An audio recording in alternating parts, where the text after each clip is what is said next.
પંચામૃત YouTube ચેનલની અંદર આપનું હાર્દિક સ્વાગત છે મિત્રો। 12 કોમર્સ સ્ટેટિસ્ટિક આંકડાશાસ્ત્ર ચેપ્ટર નંબર 2 સુરેખ સહસંબંધ। સુરેખ સહસંબંધના આપણે 3 દાખલાઓ ભણ્યા, જેની અંદર કાલપ્રેષણની ગુણન પ્રકારની રીતે મિત્રો કાલપ્રેષણની ગુણન પ્રકારની રીતના દાખલા સૂત્રો ગણવા માટેની આપણે 3 સૂત્રો ગણાવ્યા છે આપણે અલગ અલગ। તમને સૂત્રો બધા યાદ છે। આજે કાલપ્રેષણની ગુણન પ્રકારની રીતે દાખલો ગણવાનો છે મિત્રો, પરંતુ એને ટૂંકા દાખલા કેવી રીતે કાલપ્રેષણની ગુણન પ્રકારની રીતના ગણાય એના વિશે આપણે આજે ચર્ચા કરીશું મિત્રો। કાલપ્રેષણની ગુણન પ્રકારની રીતના ટૂંકી રીતે દાખલા ગણવા માટેના સૂત્રો છે સહસંબંધાંક r બરાબર સહવિચરણ xy। સહવિચરણને અંગ્રેજીમાં મતલબ સાંકેતિક ભાષામાં COV કહેવાય, કન્વર્જેશન xy બોલાય એને। શું બોલાય? કન્વર્જેશન xy, કન્વર્જેશન xy અને નીચે sx upon sy, sx upon sy મિત્રો। COV xy બરાબર સિગ્મા x - x બાર into y - y બાર upon n। આ સૂત્ર ટૂંકા દાખલા માટે ઉપયોગી છે। જ્યારે COV xy ન આપેલું હોય, એની જગ્યા પર આવું આપેલું હોય તો પહેલા આનો ઉપયોગ કરી COV xy શોધવાનો અને પછી sx અને sy આપેલું હોય તો આની અંદર કિંમત મૂકવાથી તમને સહસંબંધાંક r મળે છે। આના વિશેના દાખલા આપણે ભણીશું એટલે બેટર ખ્યાલ આવી જશે। આના સિવાય આને આવી રીતે પણ લખાય, સિગ્મા x - x બાર into y - y બાર ન લખવું હોય તો સિગ્મા xy - n x બાર into y બાર upon n આ રીતે પણ ગણાય। sx અને sy શોધવાનું પણ x નું વિચરણ અને y નું વિચરણ એ શોધવાના પણ સૂત્રો તમે ભણી ગયેલા છો 11મા ધોરણની અંદર આંકડાશાસ્ત્રની અંદર।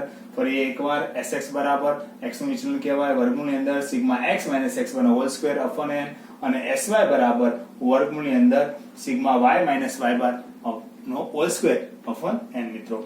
હવે આના ઉપરથી તમારે આને ટૂંકમાં એવું લખવું હોય તો એવું તો લખી શકાય કે આની જગ્યા ઉપર તમે આ લખો છો મિત્રો, એટલે શું લખાય? આ રીતે લખવું હોય સૂત્ર તો તમે COV x ની જગ્યા પર આ ટ્રાન્સફર કરો સાહેબ બકા, એટલે શું થશે? આ બધું ઉપર જતું રહેશે, આ છેદમાં n આવશે અને sx into sy આ રીતે પણ સૂત્રો બની શકાય। આ બધા સૂત્રો આપણે ઉદ્ભવી બનાવી શકાય, એના બનાવવા માટેની મેથડો છે। આપણે આગળ નેક્સ્ટ લેક્ચરમાં જઈશું। આના સિવાય આપણે હવે પછી ભણવાનું છે સ્પીયરમેનના ક્રમાંક સહસંબંધાંક રીત મિત્રો। શું ભણવાનું છે? સ્પીયરમેનના ક્રમાંક સહસંબંધાંક રીત। સ્પીયરમેનના ક્રમાંક સહસંબંધાંક રીત શોધવા માટેનું સૂત્ર છે r બરાબર 1 - 6 sigma d square upon n કૌંસમાં n સ્ક્વેર - 1, જ્યાં d બરાબર શું છે? rx - r। rx - r એટલે શું કહેવાય? ચલ x નો ક્રમાંક માઈનસ ચલ y નો ક્રમાંક। ક્રમાંક કેવી રીતે શોધવાનું સાહેબ પણ એના માટે આપણે નેક્સ્ટ લેક્ચરમાં ભણીશું। આજે આપણે ટૂંકા 1-2 દાખલા ભણવાના છે, જેટલો ટાઈમ મળે એટલામાં। હવે અવલોકન બીજી રીત, જ્યારે સ્પીયરમેન અવલોકનો પુનરાવર્તન થતા હોય, ચલ x અને y ના ક્રમાંક તમે આપ્યા, એ ક્રમાંકો પુનરાવર્તિત થતા હોય તો સહસંબંધાંક r શોધવા માટેનું કાલપ્રેષણ રીતે નહીં પણ સ્પીયરમેનના ક્રમાંક સહસંબંધાંક r શોધવા માટેનું સૂત્ર છે 1 - 6 sigma d square plus cf upon n કૌંસમાં n સ્ક્વેર - 1। આના જેવું સૂત્ર આવે, ફક્ત શું આવશે? વત્તા cf એક્સ્ટ્રા આવશે। cf શું છે? તો cf બરાબર sigma m square - m upon 12। Sir m શું છે? તો જે અવલોકનો વારંવાર પુનરાવર્તન થતા હોય મિત્રો, જે કોઈ અવલોકનો જેટલી વખત પુનરાવર્તન થતો હોય તે સંખ્યા લખીએ એટલે આપણને શું મળી જશે? cf મળી જશે સાહેબ। આ કેવી રીતે શોધશું? તો આપણે જ્યારે દાખલો આવશે ત્યારે મિત્રો તમને યાદ કરીને સમજાવવામાં આવશે, બરાબર ધ્યાન આપશો। આજની તારીખમાં તમારે આ બધા સૂત્રો યાદ રાખવાના છે, એટલા માટે મેં તમને ડેસ્કબોર્ડ ઉપર લખી કાઢ્યા છે, એટલે તમારે બરાબર તમારે એને યાદ રાખવાના છે મિત્રો। આપણે બધા જ સૂત્રો ભણી ગયેલા છે, એમાં ફરી એકવાર થોડા કાલપ્રેષણના ગુણન પ્રકારની રીતના સૂત્રો યાદ કરી લઈએ મિત્રો। કયા કયા સૂત્રો હતા? એક સિગ્મા x - x બાર into y - y બાર upon વર્ગમૂળની અંદર સિગ્મા x - x બાર હોલ સ્ક્વેર અને બીજા વર્ગમૂળની અંદર સિગ્મા y - y બાર હોલ સ્ક્વેર। બીજું એક સૂત્ર હતું r બરાબર n sigma xy - sigma x sigma y upon વર્ગમૂળની અંદર n sigma x square - sigma x નો હોલ સ્ક્વેર, બીજા વર્ગમૂળની અંદર n sigma y square - sigma y નો હોલ સ્ક્વેર। આ જ રીતે uv વાળો પણ સૂત્ર વપરાય, n sigma uv - sigma u sigma v upon વર્ગમૂળની અંદર n sigma u square - sigma u નો હોલ સ્ક્વેર, બીજા વર્ગમૂળની અંદર n sigma y square n sigma v square - sigma v નો હોલ સ્ક્વેર। મિત્રો આ રીતના આપણે સૂત્રો હતા કાલપ્રેષણના સહસંબંધાંક શોધવાના 3 સૂત્રો, એના ઉપરથી ટૂંકા દાખલા શોધવાની રીત અને એના પછી આવશે સ્પીયરમેનના ક્રમાંક સહસંબંધાંક શોધવાની રીત। આટલું તમે કરશો મિત્રો એટલે તમારું ચેપ્ટર ફિનિશ થઈ જશે। હવે આપણે મેઇન સ્પીયરમેનના ક્રમાંક સહસંબંધાંકની રીતે શોધવાનું સૂત્ર બાકી છે, એના દાખલા બાકી છે આપણે મિત્રો। આજે આપણે જે ગણાયા છે એમાંથી એક દાખલો અહીંયા તમને બોર્ડ ઉપર લખેલો છે મિત્રો, જુઓ કે 100 વિદ્યાર્થીની માહિતી પરથી 10 વિદ્યાર્થીની માહિતી પરથી r શોધો. r એટલે સહસંબંધાંક શોધવાનો છે મિત્રો. અને એની અંદર આપેલું છે x બાર આપેલું છે 160, y બાર આપેલું છે 55, સિગ્મા xy આપેલું છે 90000 અને sx બરાબર 25 છે અને sy બરાબર મિત્રો કેટલા છે 10 છે. આનો ઉપયોગ કરીને તમારે સહસંબંધાંક શોધવાનો છે. તો સહસંબંધાંક r શોધવા માટેના કાલ પ્રશ્નના જે સૂત્ર હતા એમાંનું એક પણ સૂત્રની બધી વસ્તુ આમાં આપેલી નથી. તો આપણે અહીંયા ટૂંકા સૂત્રો જે લખાવ્યા છે એનો ઉપયોગ કરવાનો. એમાંથી તમને કયા સૂત્રની અંદર આ બધા જ ઉપયોગ થઈ શકે છે. ઘણી વખત એવું બને મિત્રો કે આમાંથી અમુક વસ્તુ ન આપેલી, દાખલા કે x બાર અને y બાર અહીંયા સીધું આપેલું છે, પણ ઘણી વખત એની જગ્યાએ આપણે શું આપે, સિગ્મા x ને સિગ્મા y આપે, અહીં sx ને sy આપે. તો સિગ્મા x અને સિગ્મા y ઉપરથી મિત્રો x બાર અને y બાર શોધતા તમને આવડે છે. x બાર બરાબર સિગ્મા x આપવા ને, એટલે સિગ્મા x આપેલો એને ભાગ્યા 10 કરો એટલે તમને x બાર મળી જાય. એટલે y બાર શોધી કાઢો મિત્રો, એટલે તમે દાખલો કરી શકો છો. હવે આમાં જુઓ x બાર આપેલો, y બાર આપેલો, સિગ્મા xy આપેલો ને sx ને sy આપેલું એવું કોઈ સૂત્ર છે આમાં હોય તો ઠીક છે, ને અત્યારે આપણે રીતે કંઈક પોઈન્ટ શોધવો પડશે.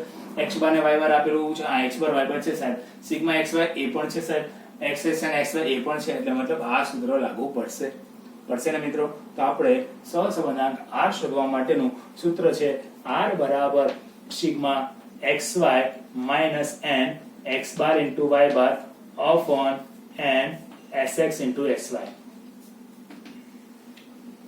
સિગ્મા xy કેટલા આવશે 90000 માઈનસ n કેટલા છે મિત્રો 10, x બાર કેટલા છે 160, y બાર કેટલા છે 55 અપોન n કેટલા છે મિત્રો 10, sx કેટલા છે 25, sy કેટલા છે 10.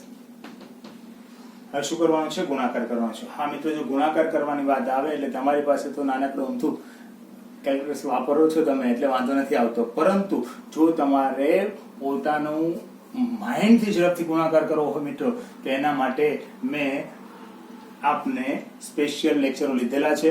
એ લેક્ચરો જોવા માટે તમારે ઇઝી મેથ્સ વે ની અંદર જવું પડશે અને ઇઝી મેથ્સ વેના લેક્ચરો તમે જોશો તો તમને એમાં ઇઝીલી કેવી રીતે ઝડપથી તમે ગુણાકાર કરી શકો છો, કેવી રીતે ઝડપથી વર્ગમૂળ કાઢી શકો છો, કેવી રીતે ઝડપથી ભાગાકાર કરી શકો છો, કેવી રીતે ઝડપથી ઘનમૂળ કાઢી શકો છો, કોઈ પણ પ્રકારનું કેલ્ક્યુલેટર વગર એકદમ ઝડપથી તમે કરી શકો છો. એ ટ્રીક બતાવેલી છે અંદર. એટલા માટે તમે મિત્રો ખાસ એ વિડીયો પણ જોઈ લેજો કે જેથી કરીને તમે ગણતરી કેવી રીતે સરળથી થઈ શકે એવા મેં મૂકેલા છે વિડીયો, તમે જોજો. ઓકે, આજે આપણે ફરી એકવાર ગણીએ 90000 મિત્રો માઈનસ આનો ગુણાકાર કરીએ. 16 ગુણ્યા 55, 16 5 80 ની શું વધી આવી 8, 16 5 80, 80 ના 8 88, બે મીંડા બાકી છે એટલે 88000 છેદમાં 25 એકા 25 એટલે 25000 આવશે અને બે મીંડા એટલે 2500. મિત્રો 90000 માંથી 88000 જાય કેટલા વધશે મિત્રો 2000 વધશે છેદમાં 2500. મિત્રો મીંડું ગયું 20 ભાગ્યા 25. 20 ભાગ્યા 25 એટલે તમે ભાગાકાર કરવા બેસશો તો પોઈન્ટમાં આવશે. ન ખ્યાલ આવે મિત્રો તો તમારે થોડું ટેકનિક વાપરવાની. પોઈન્ટ વડે ભાગાકાર ઝડપથી આપણને આવડે, નીચે 100 હોય તો ઝડપથી આપણે ભાગાકાર આવડતા હોય તો મિત્રો આપણને ખ્યાલ હોવી જોઈએ કે 25 ને કેટલા વડે ગુણવાથી 100 આવે તો 4 વડે. તો ઉપર નીચે આપણે 4 વડે ગુણી કાઢીએ તો ઝડપથી તમે ભાગાકાર કરી શકો છો. અને તમને એવું ન આવડતું હોય તો તમારી પાસે મિત્રો કેલ્સી તો નાનકડી એમથી છે જ, ઝડપથી કટાકટ કરી દેશો એટલે ઝડપથી ગુણાકાર ભાગાકાર આવી જશે. એટલે જવાબ કેટલો આવશે મિત્રો 0.80. એટલે સહસંબંધાંક r કેટલો આવ્યું 0.80. મિત્રો કેટલો દાખલો ઈઝી છે. આવા ઘણા બધા દાખલા આપણે ટૂંકા દાખલાઓ લઈ શકીએ છીએ અને આ સૂત્રની મદદથી આપણે ગણી શકીએ છીએ. નેક્સ્ટ હજી 2-4 ટૂંકા દાખલા આપણે નેક્સ્ટ લેક્ચરમાં લઈશું મિત્રો, પણ તમારે આના માટે પ્રેક્ટિસ કરવાની છે મિત્રો. હજી મેં તમને વચ્ચે બી યાદ કરાવ્યું હતું, હજી પણ યાદ કરાવું છું. સ્ટેટિસ્ટિક્સ સબ્જેક્ટ એવો છે મિત્રો કે જ્યાં સુધી તમે વધારેમાં વધારે પ્રેક્ટિસ નહીં કરો ત્યાં સુધી સ્ટેટિસ્ટિક્સ સબ્જેક્ટ ઉપર કમાન્ડ નહીં આવે. અને સ્ટેટિસ્ટિક્સ ઉપર પછી કમાન્ડ તમારો આવી ગયો મિત્રો તો તમને બહુ જ ઈઝી લાગશે અને આ વિષયની અંદર 100 માંથી 100 માર્ક્સ મેળવવા બહુ જ ઈઝી છે. એટલા માટે ખાસ નમ્ર વિનંતી મિત્રોને કે તમારે બધાએ જ શું કરવાનું છે, વારંવાર આની પ્રેક્ટિસ કરતી રહેવાની છે. આગળ આપણે જેટલા બી 4 લેક્ચરો લેવાના મિત્રો એ 4 લેક્ચરની અંદર આપણે બધી જ રીતો શીખવાડેલી છે મિત્રો. તો બધી જ રીતોનો ફરી એકવાર રિવિઝન કરી કાઢશો. અને આ ટૂંકા દાખલાનો એક દાખલો મેં ગણાવ્યો છે. આવા બીજા 1-2 દાખલા તમારી પાસે કોઈ પાસે પાઠ્યપુસ્તક આપેલું હોય એની અંદર દાખલાઓ છે, તમે જાતે પ્રેક્ટિસ કરજો. અને એના સિવાયના અમુક દાખલા હું તમને નેક્સ્ટ લેક્ચરમાં કરીશ. ત્યાં સુધી તમારે ટૂંકા દાખલાની પાઠ્યપુસ્તકમાંથી પ્રેક્ટિસ કરવાની છે મિત્રો. કરશો કે નહીં કરો? કરશો પાક્કું ને? હા, ઓકે. તો તમે બધા આવે દાખલાની પ્રેક્ટિસ કરશો, બરાબર. અને ફરી એકવાર તમને એક સામાન્ય રીતે ફરીથી એકવાર બોલી જઈએ છે, બરાબર. તો કદાચ કોઈને સૂત્રોમાં ખ્યાલ ન આવ્યો હોય, ભૂલી ગયેલા હોય મિત્રો, તો તમને ખ્યાલ આવી જાય. સહસબનાંક R શોધવાના ટૂંકા દાખલાઓની અંદર વાત કરીએ તો R બરાબર સહવિચરણ ને COVXY પણ કહેવાય, SX * SY. આ x નું વિચરણ કહેવાય, આ y નું વિચરણ કહેવાય મિત્રો. COVXY શોધવાનું પર્સનલ સૂત્ર બી છે σx - x bar * y y - y bar upon n. અને આને બીજી રીતે આવી પણ લખી શકાય σxy - nx bar * y bar. જરૂર પડે તો આનો ઉપયોગ થાય, કારણ કે જો હમણાં આ દાખલાની અંદર આપણે ડાયરેક્ટલી આનો સૂત્રનો ઉપયોગ કર્યો હતો, COVXY નહોતો આપેલો, તો ડાયરેક્ટલી આની રીતે કરી શકો. અથવા કોઈ મિત્ર એમ કે સાહેબ હું પેલા આ રીતે કરીને COV સુધી કરું પછી આમાં મૂકી દઉં તો પણ ચાલે મિત્રો. જવાબ તો એક જ સરખો આવશે. તમે કોઈ પણ રીતે દાખલો ગણી શકો છો. અને SX અને SY શોધવાના પણ સૂત્રો તમે 11th માં ભણેલા છો મિત્રો, એટલે 11th ના સૂત્રો આપણે યાદ કરીએ. SX બરાબર વર્ગમૂળની અંદર σx - x bar નો હોલ સ્ક્વેર અપોન n, અને SY બરાબર વર્ગમૂળની અંદર σy - y bar નો whole square upon n. R બરાબર σxy, આના ઉપરથી આપણે સૂત્ર સેટ કરી નાખ્યું. R બરાબર આની અંદર COV ની કિંમત મૂકી દીધી મિત્રો, એટલે σxy - nx bar y bar. અને અહીંયા શું થઈ ગયું, આ n હતો ને એ નીચે આવી ગયો, n SX * SY. મિત્રો આ સૂત્ર બની ગયું ટૂંકા દાખલા માટેનું. આના સિવાય આપણે નેક્સ્ટ લેક્ચરોની અંદર એક લેક્ચર પછી આપણે સ્પેરમેનના ક્રમાંક સહસબનાંક રીત ભણવાની છે. ચેપ્ટરની છેલ્લી રીત કહેવાની છે મિત્રો. એટલે સ્પેરમેનના ક્રમાંક સહસબનાંક રીત ભણતા હોઈએ ત્યારે એના સૂત્રો આપણને અત્યારથી યાદ હોવા જોઈએ, એટલે સૂત્રો લખાઈ ગયા સૂત્રો ભેગા. એટલે R બરાબર 1 - 6 sigma d square upon n n square minus 1, જ્યાં d બરાબર rx minus ry. rx ને ry શું બતાવે છે? ચલ x નો ક્રમાંક અને ચલ y નો ક્રમાંક બતાવે છે મિત્રો. જ્યારે અવલોકનો પુનરાવર્તન થતી હોય, કેવી રીતે પુનરાવર્તન થશે સાહેબ, તો એના માટે થઈને હું જ્યારે તમને લેક્ચર્સ લઈશ મિત્રો ત્યારે હું તમને ખાસ યાદ કરાવી દઈશ, એટલે તમને ખ્યાલ આવી જાય કે આપણે પુનરાવર્તન કેવી રીતે કરી શકાય છે, કે એમાં કેવી રીતે પુનરાવર્તન આપેલું, જેથી કરીને ખબર પડી જાય આપણને. r બરાબર 1 - 6 sigma d square plus cf. અને CF શું છે? તો CF મેં બાજુમાં લખ્યું છે, અને upon n n square minus 1. CF શું છે મિત્રો? તો sigma m square minus m upon 12. m શું છે? તો જે અવલોકન પુનરાવર્તન જેટલી વખત થતું હોય મિત્રો એને m કહી શકાય. એમાં કિંમત મૂકવાથી તમને CF મળી જાય. નેક્સ્ટ યાદ કરીને આપણે જ્યારે કરીશું ત્યારે તમને સમજાવી દઈશું, એટલે તમને બરાબર માઇન્ડમાં બેસી જશે. અને એના ઉપર આપણે એક ટૂંકો દાખલો બનાવ્યો હતો. અમે x બાર y બાર સિગ્મા xy sx ને sy આપેલું છે, તો આવું કોઈ સૂત્રનો દાખલો કયો, આટલા સૂત્રોમાંથી કયો હતું? તો મિત્રો આ સૂત્ર હતું, n નતા, તો n અહીંયા 10 વિદ્યાર્થીની માહિતી આપેલી છે. એના ઉપરથી આપણને શું મળી જાય મિત્રો? n મળી જાય. એટલે આપણે શું કર્યું? આ સૂત્રનો ઉપયોગ કર્યો અને અંદર બધી કિંમતો મૂકી અને ગુણાકાર અને બાદબાકી કર્યા.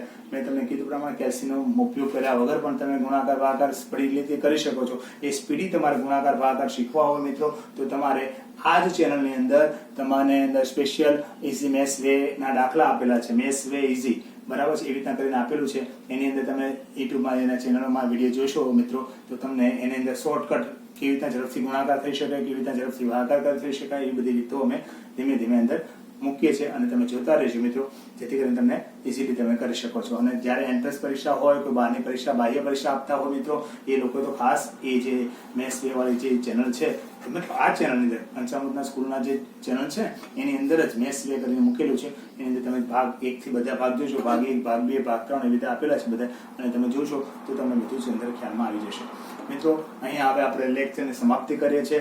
નેક્સ્ટ લેક્ચરમાં મળીશું. અને ત્યાં સુધીમાં તમને કોઈ પણ વસ્તુની ક્વેરી રહી ગઈ હોય તો કોમેન્ટ બોક્સની અંદર લખી શકો છો, અથવા તો આપણે જે સ્કૂલનો શાળાનો નંબર છે એની પરથી કોલ કરીને તમે કહી શકો છો સાહેબ આ વખતે નેક્સ્ટમાં આવો દાખલો કંઈ કરાવશો, જેથી કરીને અમને કંઈ પ્રેક્ટિસ કરીને કંઈ તકલીફ પડતી હોય તો તમારું સોલ્યુશન પણ થઈ જાય. અથવા તમે કોમેન્ટ બોક્સની અંદર લખી કાઢો સર આને આ મેથડની દાખલો કંઈક બીજી રીતે બી કરાવી શકો છો, તો કરાવી શકીએ. ચોક્કસ તમારું એ વસ્તુને ધ્યાનમાં લઈશું મિત્રો. અને આપણે ત્યાં સુધી નેક્સ્ટ લેક્ચર સુધી અલવિદા.